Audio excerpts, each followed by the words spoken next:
Hello students, स्वागत है आप सभी का अपने यूट्यूब चैनल जैकपुर पे। तो आज के इस वीडियोस में हम लोग क्लास 8 का साइंस डिस्कस करने वाले हैं। और आज का जो वीडियो होने वाला है ये एक थ्योरी प्लस ऑब्जेक्टिव होने वाला है, यानी एक तरह से आप लोगों का थ्योरी होगा। आप लोगों को इस वीडियो में सिर्फ देखना है, कुछ भी रटना नहीं है, ना ही कोई रट्टाफिकेशन करना है। सिर्फ और सिर्फ वीडियोज़ को देखना है और समझना है। क्यों समझना है, क्यों देखना है, इसके लिए ये इंपॉर्टेंट बात है, ये आपको ये ध्यानपूर्वक सुन लीजिए। क्योंकि आप लोग देखे होंगे कि बहुत सारा ऑब्जेक्टिव क्वेश्चन आप लोग पढ़ लेते हैं, ये हो रहता है। और होता क्या है कि आप बोर्ड एग्जाम में जैसे जाते हैं एग्ज़ाम देने के लिए, वहाँ पर क्वेश्चन कुछ और पूछा जाता है। देखिए, कोशिका आपके चैप्टर में था, हमने आपका मॉडल सेट भी करा दिया है आपका, और इसका जितना भी था आपका सिलेबस से वो भी करा दिया है। लेकिन फिर भी देखिए, आपको कोशिका यहाँ पे कक्षा 8 आप देख पा रहे हैं, ये आपके टॉपिक से ही है, यानी कि आपके सिलेबस में ये वाला पार्ट है। लेकिन क्वेश्चन कुछ ऐसा पूछा जाएगा कि जिससे आप वहाँ पर कन्फ्यूज़ हो जाते हैं कि ये क्वेश्चन कहाँ से आया, मैंने तो नहीं पढ़ा, सर भी नहीं पढ़ा है, ये क्वेश्चन कहाँ से आया। तो क्वेश्चन बिल्कुल डीप से कभी कभी पूछ लिया जाता है। तो आप लोग जो सिर्फ इस क्लास को कीजिए बढ़िया से, एकदम शांति से, एक बार या दो बार भी अगर आप इसको देख लीजिएगा ना, तो आपको बिल्कुल भी रटने की आवश्यकता नहीं होगी। आपको इस वीडियोज़ में सिर्फ और सिर्फ समझाया जाएगा कि किस तरह से क्वेश्चन को पूछा जाता है और क्या है, पूरी कोशिका के बारे में हम लोग यहाँ पे समझेंगे। तो वीडियो काफ़ी इंपॉर्टेंट है, शुरू से लेकर अंत तक बने रहना है। यदि आप हमारे चैनल पे पहली बार आएँ तो वीडियो को लाइक करके चैनल को सब्सक्राइब कर दीजिएगा, घंटी के बेल आइकन का दबा दीजिएगा हर एक वीडियो के नोटिफिकेशन को पाने के लिए। यदि आप हमारे पिछले सभी वीडियो को देखना चाहते हैं तो प्लेलिस्ट पर जाइए, ठीक है। आप लोगों के लिए एक अलग से प्लेलिस्ट बना दिया गया, वहाँ पे लगभग 50 से 60 वीडियोज़ आप लोगों के लिए अपलोड कर दिया गया है फ़िलहाल। तो आप लोग उन सब वीडियोज़ को जाकर वहाँ पे देख सकते हैं, ठीक है। साइंस का ऑल सेट कंप्लीट हो चुका है, साइंस का वीडियो कंप्लीट हो चुका है, ये आपका एक्स्ट्रा क्लासेस ली जा रही है, ठीक है ना। साइंस का सभी कंप्लीट कर दिया गया है, आप लोग प्लेलिस्ट पर जाकर देख लीजिए। चलिए स्टार्ट करते हैं। देखिए, सबसे पहले आप लोगों को एक क्वेश्चन पूछा है कि कोशिका के संदर्भ में, यानी कोशिका के बारे में निम्नलिखित में से कथनों पर विचार कीजिए। यानी जो जो कथन आपको दिए गए हैं इन पर आपको विचार करना है।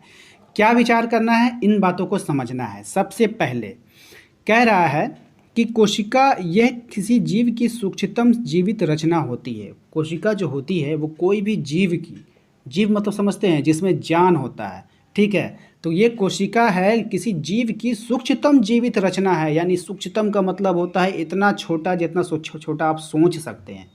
बात समझे ना, आपका सोच है ना, आप सोच सकते हैं कि हम अमेरिका चले गए, सोचते हैं ना, तो रहते हैं आप इंडिया में लेकिन चले जाते हैं अमेरिका, चले जाते हैं चांद पे। उसी तरह से आप सोच लीजिए कि कितनी छोटा होगा वो, बस वही कोशिका है। ये किसी जीव की सूक्ष्मतम जीवित रचना है, यानी कि वो छोटा से छोटा अंश भी क्या है, जीवित है, यानी जिंदा है।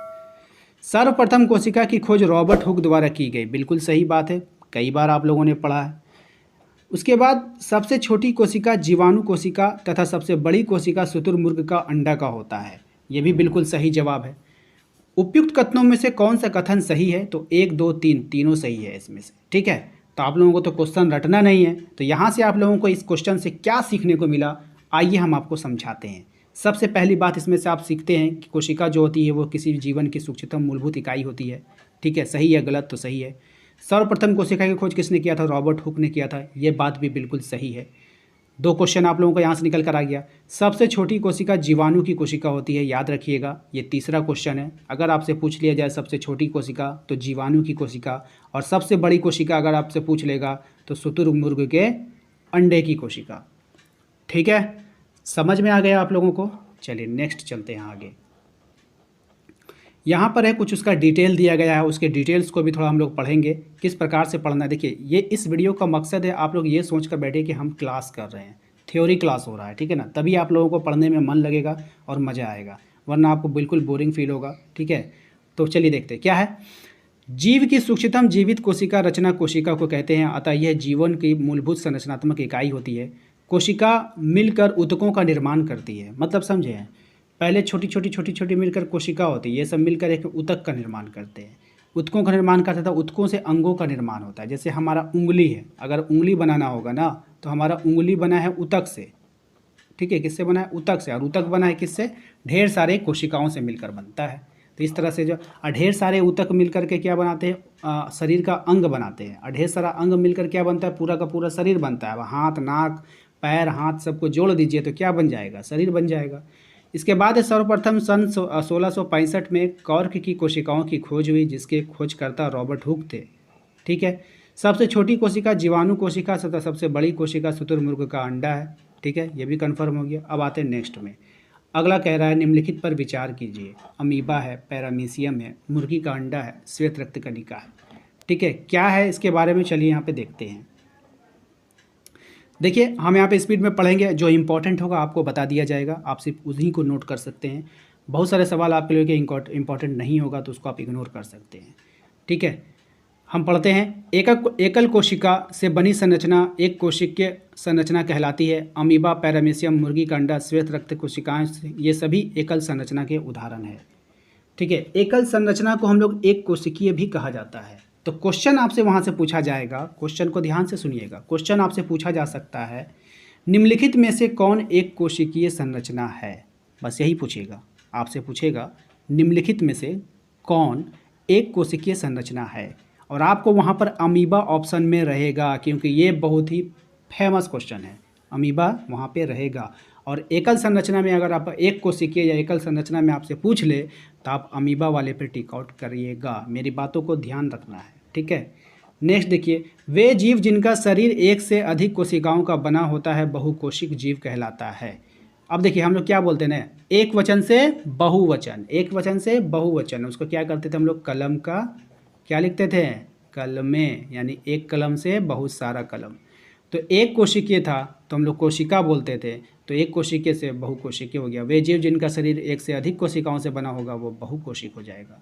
ठीक है, चलिए नेक्स्ट है हमारा, एक कोशिक जीवों में एकल कोशिका ही वे सभी मूलभूत प्रकार्य जैसे श्वसन, उत्सर्जन, वृद्धि, प्रजनन आदि करते हैं जो बहुत कोशिकीय जीव विशिष्ट कोशिकाओं के समूह द्वारा संपादित होता है। ये आपका इंपॉर्टेंट नहीं है। ठीक है, नेक्स्ट आते हैं। अब यहाँ पर जितनी सारी बातें आपको लिखी गई है, यहाँ पर इसमें दो बातें हैं जो आपको जानना आवश्यक है, आपके नॉलेज के लिए भी और आपके एग्जाम के लिए भी। ये 2 नंबर और 3 नंबर पॉइंट देखिए ध्यान से। इसमें कह रहा है कि कोशिका द्रव कोशिका झिल्ली एवं केंद्रक के बीच में पाया जाने वाला एक जेली जैसा पदार्थ है। तो आपसे क्या पूछ रहा था, मॉडल सेट याद कीजिए, जहाँ पे हम पढ़ा रहे थे वहाँ पे कह रहे थे कोशिका में एक जेली जैसा पदार्थ है, उसे हम लोग क्या कहते हैं, कोशिका के अंदर एक जेली जैसा पदार्थ होता है, उसको क्या कहते हैं, तो कोशिका द्रव कहते हैं। क्या कहते हैं, कोशिका द्रव कहते हैं। यही क्वेश्चन आपको वहाँ पे बार बार घुमाकर पूछ रहा था। कोशिका द्रव कोशिका झिल्ली एवं केंद्रक के बीच में पाया जाता है। और ये कहाँ पाया जाता है, तो कोशिका झिल्ली एवं केंद्रक के बीच में पाया जाता है। इसको नोट डाउन कीजिए कॉपी में कि कोशिका द्रव कहाँ पाया जाता है, तो कोशिका झिल्ली और केंद्रक के बीच में पाया जाता है। ये काफ़ी इंपॉर्टेंट लाइन है। ठीक है, नेक्स्ट देखिए क्या है हमारा, नेक्स्ट है हमारा क्रोमोसोम अथवा गुणसूत्र केंद्रक में उपस्थित रहता है। क्रोमोसोम और गुणसूत्र कहाँ होता है, आपसे कहेगा क्रोमोसोम कहाँ उपस्थित रहता है, ऑप्शन में रहेगा केंद्रक, तो केंद्रक आप लोग को टिक आउट करना है। आपको कहेगा कि गुणसूत्र कहाँ होता है, तो केंद्रक में होता है। ये क्वेश्चन तो आपको कई बार हमने करवाया था ना, कि गुणसूत्र कहाँ होता है, सभी का सूत्र सभी का गुण कहाँ होगा, उसके केंद्र में होगा। बहुत बार करवाया है हमने। ठीक है, तो ये वाला बातें दोनों याद रखिएगा। क्रोमोसोम और गुणसूत्र कहाँ होता है, तो केंद्रक में पाया जाता है। अब ये वाला जो टॉपिक है, इसके बाद जो हम लोग देख रहे हैं, ये थोड़ा इंपॉर्टेंट भी हो सकता है और आपके लिए, आपके नॉलेज के लिए भी ज़रूरी हो सकता है। तो ऐसी कोशिकाएं जिसमें सुसंगठित केंद्रक नहीं होता है, उसे अर्थात केंद्रक झिल्ली अनुपस्थित होता है, वो प्रोकैरियोटिक कोशिका कहलाती है। यानी कि उसका केंद्रक जो है नहीं होता, नहीं होने का मतलब क्या, सुसंगठित नहीं होता है। ठीक है, इसके विपरीत जिनमें सुसंगठित केंद्रक पाया जाता है उसे हम लोग यूकैरियोटिक कोशिका कहते हैं। ठीक है, नेक्स्ट है हमारा, प्रोकैरियोटिक कोशिका वाले जीव प्रोकैरियोट्स कहलाते हैं। जीवाणु, नीलहरित शैवाल इसके उदाहरण हैं। ठीक है, तो ये हो गया आपका जीवाणु हो गया। विषाणु ना तो प्रोकैरियोटिक है, ना ही कोशिका है, ना ही यूकैरियोटिक है। अतः ठीक है, ये सब इंपॉर्टेंट नहीं है। यूकैरियोटिक कोशिका वाले जीव यूकैरियोटिक्स कहलाते हैं। प्याज तथा मानव की कोशिकाएं इसके उदाहरण हैं, यूकैरियोटिक्स। ठीक है, अब इसको याद कैसे रखेंगे, देखिए कीड़े मकोड़े जो होते हैं ना, वायरस वगैरह, ये सब प्रोकैरियोटिक में आते हैं। ठीक है, और इंसान जो होता है वो यूकैरियोटिक में आता है। कौन किस में आता है, यूकैरियोटिक में। इसको याद कर सकते हैं, कैसे हम लोग बोलते हैं, ए यू बोलते हैं ना, ए यू। ठीक है, यू मतलब तुम, तो हम लोग किसको बोलेंगे, ए यू, इंसान को ना बोलेंगे, जानवर को तो बोलेंगे नहीं। तो यूकैरियोटिक में आता है आपका इंसान, प्रोकैरियोटिक में आता है कीड़े मकोड़े। मतलब कीड़े मकोड़े का मतलब वो जीव, जीवाणु, बैक्टीरिया, यही सब।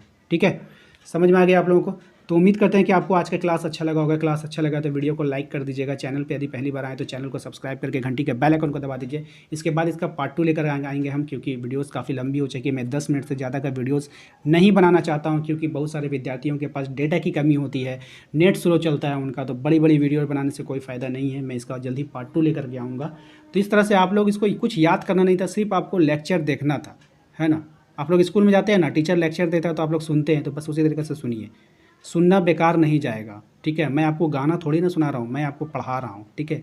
और हर एक बात, कोई ना कोई बात मेरा आपको याद रहेगा और आपको एग्ज़ाम में वो काम आ सकता है, ठीक है।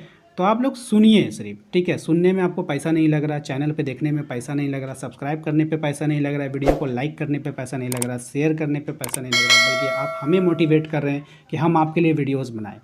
इसलिए लाइक कर दीजिए, शेयर कर दीजिए, सब्सक्राइब नहीं किए तो सब्सक्राइब कर लीजिए। Thank you.